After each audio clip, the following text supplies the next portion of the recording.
Terjebak pernikahan dengan CEO oleh Tusya Rima.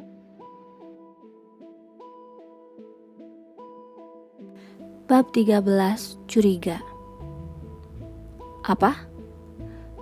David kembali membuka pintu kamarnya. Apa yang kau katakan barusan? Eliana dirawat di rumah sakit. Kenapa? David mengulangi ucapan Edwin. Ia tidak mengerti dengan perkataan asistennya tentang Eliana. Benar, Tuan. Edwin membenarkan. Dari tadi Tuan Felix sudah menghubungi Anda, namun tidak ada jawaban. David segera masuk ke dalam kamar untuk mengambil ponselnya. Lalu melihat 10 panggilan tidak terjawab dari Felix. 20 menit yang lalu, David mengerutkan kening. Ia lalu balik menghubungi Felix untuk memastikan kebenaran ucapan Edwin barusan. Sial, apakah ini balas dendam? Dia tidak mengangkat panggilan dariku. Ucap David kesal ketika mengetahui Felix tak kunjung mengangkat panggilan teleponnya. Maaf Tuan, tadi Tuan Felix berpesan Anda jangan mengganggunya malam ini. Tuan Felix ingin tidur sambil memeluk istrinya. Masalah Nona Eliana, dia sudah mengirim pesan singkat pada Anda. Di rumah sakit mana Nona Eliana dirawat? Jelas Erwin mengulangi ucapan Felix tadi di telepon. Kampret Felix. David paling mengerti dengan kebiasaan Felix yang suka mengejeknya tentang memeluk istri. Ia pun tidak lagi menghubungi sahabatnya itu. Siapkan mobil untukku. Aku akan pergi ke rumah sakit sekarang. Titah David pada Edwin sambil mencari pakaian untuk dikenakan. Edwin mengerti. Ia segera mengangguk. Baik, Tuan. Sebuah mobil hitam menembus kegelapan malam di jalan kota yang mulai sepi dengan kecepatan tinggi. Pria yang ada di dalamnya terlihat tidak sabar, memutar roda kemudinya ke kiri dan ke kanan dengan tatapan tajam melihat ke arah jalan. Sebuah pesan singkat dari Felix terus saja berputar di kepalanya, membuat pikirannya saat ini semakin kacau. Suami macam apa kau? Membiarkan istrimu pingsan di halaman rumah sakit dengan keadaan memprihatinkan. Untung saja ada aku yang membayar ongkos taksi dan segera membawa dia ke ruangan khusus untuk menerima perawatan. Jika tidak, mungkin istrimu sudah mati di halaman rumah sakit dan kau tidak bisa lagi memeluknya saat tidur. Felix masih saja bercanda.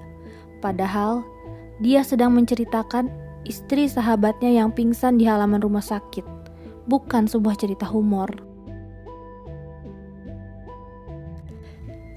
David terus mengingat kata demi kata isi pesan singkat tersebut. Tadi mata Eliana terlihat merah. Wajahnya pun sangat merah. Keringat banyak di dahinya. Apakah itu karena dia sangat marah? Atau karena hal lain? David terus berpikir. Ia teringat kembali awal pertama bertemu dengan Eliana. Hingga wanita itu menjadi istrinya. Bukankah di kartu identitasnya tertulis dia tinggal di kota Layang? Dia kabur dari rumah dan takut pada orang suruhan kakeknya. Tapi kemudian dia menjadi pengantin wanita di acara kemarin. Dia merupakan putri Alex Danu dan memiliki tahi lalat di wajahnya. Bukankah tahi lalat itu dibuat sendiri oleh Eliana? Mengapa ibu kandungnya tidak tahu tentang hal itu? Sebenarnya ada apa dengan semua ini? Semakin dipikirkan malah semakin membingungkan. Banyak kejanggalan yang membuat David merasa aneh.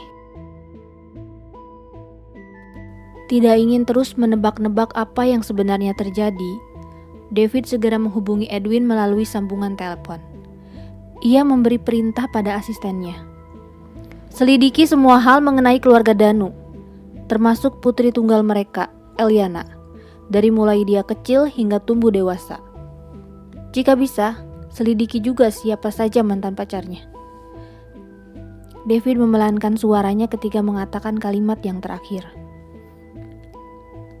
Siapa mantan pacarnya? Mengapa dia begitu peduli dengan hal itu? David sendiri pun tidak mengerti. Aku ingin informasi yang lengkap dan akurat. Tidak boleh ada kesalahan sedikit pun. Tambahnya lagi pada Edwin. Baik, Tuan. Setibanya di rumah sakit, David segera turun dari dalam mobil. Ia naik ke lantai atas untuk mencari ruang rawat Eliana. Gedung tinggi dan besar ini merupakan rumah sakit swasta milik keluarga Demino, di mana Felix bukan hanya sebagai seorang dokter, juga ditunjuk sebagai kepala rumah sakit oleh Darwis.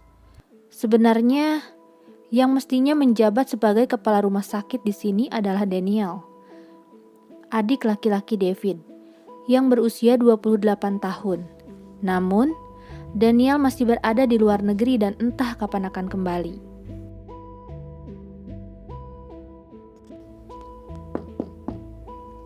Sebelum benar-benar masuk ke ruang rawat Eliana, David mengetuk pintu terlebih dahulu. Setelah beberapa detik tidak ada jawaban, barulah ia membuka pintu dan masuk tanpa dipersilakan siapapun. Di dalam ruang rawat yang sepi itu, nampak seorang wanita terbaring lemah di atas bed dengan mengenakan pakaian pasien. Wajahnya terlihat merah dan ada bintik-bintik kecil di sekitar leher dan dadanya. "Eliana, apa kau sudah tidur?" bisik David tiba-tiba. Ia berdiri di samping bed seraya mengelus punggung tangan Eliana dengan pelan. Bukannya David ingin membangunkan wanita lemah ini. Ia sekadar memastikan apakah Eliana sungguh sedang tidur atau hanya berpura-pura saja. Tidak ada respons apapun dari Eliana, sehingga David memutuskan untuk tidak berbicara lagi. Ia hanya duduk di samping tempat tidur pasien sambil terus menatap Eliana. Ada banyak pertanyaan yang ingin David ajukan pada Eliana, namun urung. Bukan hanya karena wanita ini sedang terbaring lemah di atas ranjang, tapi juga karena ini bukan waktu yang tepat untuk membahas tentang hal itu. Ketika David masih duduk di samping ranjang Eliana, terdengar suara seseorang memutar handle pintu. Hingga perlahan, pintu pun terkuak. Nampak seseorang mematung di ambang pintu. Tak lama, orang itu menutup kembali pintu tersebut ketika melihat di dalam ruang rawat Eliana ada David. David segera bangkit berdiri. Dengan langkah cepat, ia mengejar orang yang tadi membuka pintu. "Tunggu!" teriaknya ketika sudah ada di lorong rumah sakit. "Daniel," bisik David begitu berhasil menyusul orang tersebut. "Apa tawaran yang Erwin berikan kemarin masih kurang?" tanyanya yang perlahan menghentikan langkah Daniel yang ada di depannya. Daniel berdiri di tempat, membungkungi pria yang memanggilnya tanpa menjawab apapun. David semakin mendekat. Ia berkata kembali, "Aku mendengar kau dan Eliana bertengkar kemarin. Jika Eliana membuat masalah, kau tinggal bilang saja kepadaku. Sebagai seorang suami, aku akan bertanggung jawab atas semua yang telah dia lakukan terhadapmu." Suami. Tiba-tiba, Daniel memutar badannya, berdiri berhadapan dengan David sambil mengerutkan kening. "Kau sungguh suaminya? Sejak kapan Eliana bersedia untuk menikah?" Kemarin, Daniel masih belum percaya ketika Edwin mengatakan bahwa David adalah suami Eliana. Setahu Daniel, Eliana selalu menolak jika kakeknya akan menjodohkan dia dengan siapapun. Tidak pernah pula Eliana menerima pernyataan cinta dari teman prianya. Gadis itu selalu menutup hatinya untuk siapapun, karena ada seseorang yang sedang dia tunggu. Tapi sekarang, terdengar David menjawab, "Sejak kami menerima perjodohan." "Apa? Jadi Eliana menerima perjodohan itu?" "Sial, setelah apa yang aku dan Arani lakukan, Pada akhirnya Eliana menerima perjodohan itu. Jika tahu dari awal akan berakhir seperti ini, aku dan Arani tidak perlu membantunya kabur. Tidak perlu pula kami masuk rumah sakit karena dihajar oleh orang suruhan kakeknya. Keluargaku juga tidak perlu mengalami kebangkrutan seperti sekarang. Batin Daniel dengan tangan yang terkepal erat. Akhirnya, Daniel memutuskan untuk mengatakan semuanya. Baik, karena kau adalah suaminya, aku akan mengatakan semuanya kepadamu. Di sebuah rumah makan yang buka 24 jam, Daniel dan David duduk berhadapan di salah satu meja yang ada di sana. Sesekali Daniel menyeruput minumannya sambil berbicara. Kemarin, asistenmu sudah menawarkan beberapa hal kepadaku, termasuk membebaskan semua biaya rawat Arani. Tapi aku menolaknya. Aku tidak bersedia menceritakan masalah kami pada asisten Edwin.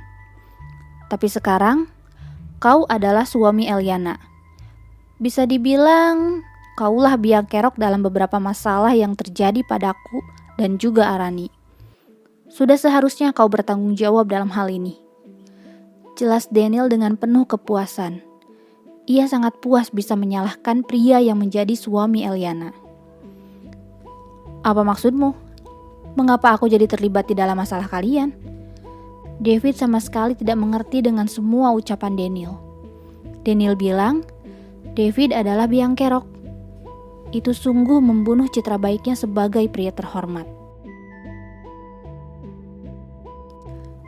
Katakan dengan jelas apa yang sebenarnya terjadi. Desak David tidak sabar. Sebelum aku mengatakan semuanya, kau harus berjanji dulu. Pinta Daniel pada David. Berjanji apa? Cepat katakan. Karena ulah dari keluarga Eliana, orang tuaku mengalami kebangkrutan. Aku hanya ingin kau mempekerjakan ayahku di perusahaanmu. Tentu saja harus di posisi yang bagus. Pinta Daniel tanpa rasa malu sedikit pun. David mengangkat kedua alisnya. Ia bergumam dalam hati. Perusahaan Alex Danu sudah hampir bangkrut. Bahkan mereka menjual putri mereka sendiri demi menyetabilkan perusahaan. Di sisi lain, Alex Danu masih bisa membuat orang lain ikut jatuh bangkrut. Dan sekarang, lagi-lagi aku yang harus membantu korban mereka dalam kebangkrutan. Jika bukan karena Eliana adalah wanita yang sudah menyentuh titik beku di hatinya, David tidak akan sudi melakukan semua ini. Dimanfaatkan oleh keluarga Danu dan orang-orang di sekitarnya. Baiklah, aku berjanji. Sekarang, cepat katakan, apa yang sebenarnya terjadi? Pinta David semakin tidak sabar.